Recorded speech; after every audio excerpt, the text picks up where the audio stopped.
সোনারং তরুছায়ার আলীজাকের চত্বরে এই আষাঢ়ের দ্বিতীয় দিনে আমরা এক হয়েছি। আমাদের একজন শুভানুধ্যায়ী বাংলাদেশের সবুজ নিয়ে বৃক্ষ নিয়ে কাজ করা একজন অনন্য ব্যক্তিত্ব, গ্রিন সেভার্সের প্রতিষ্ঠাতা আহসান রনি ভাইয়ের আজ জন্মদিন।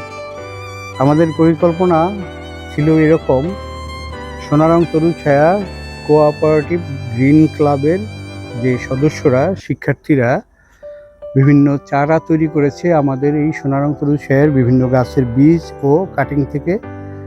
তার মধ্য থেকে 200 গাছ আমরা তাকে জন্মদিনের শুভেচ্ছা জানিয়ে ধারাবাহিকভাবে বৃক্ষপ্রেমী শিক্ষার্থীদের উপহার দিতে থাকবো।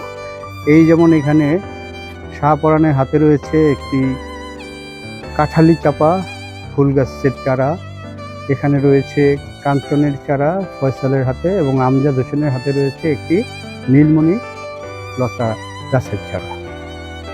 এরকম অনেক চারা আমরা নিজেরা তৈরি করাচ্ছি আমাদের সোনারং তরুছায়ার বিভিন্ন গাছের কাটিং ও বীজ থেকে, এবং সেগুলো ধীরে ধীরে আমরা উপহার দিতে থাকবো আহসান রনি ভাইকে শুভেচ্ছা জানিয়ে।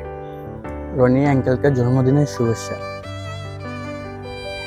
প্রিয় বৃক্ষপ্রেমী আহসান রনি ভাই, শুভ জন্মদিন। জন্মদিনে আপনাকে জানাই অগণন শুভেচ্ছা।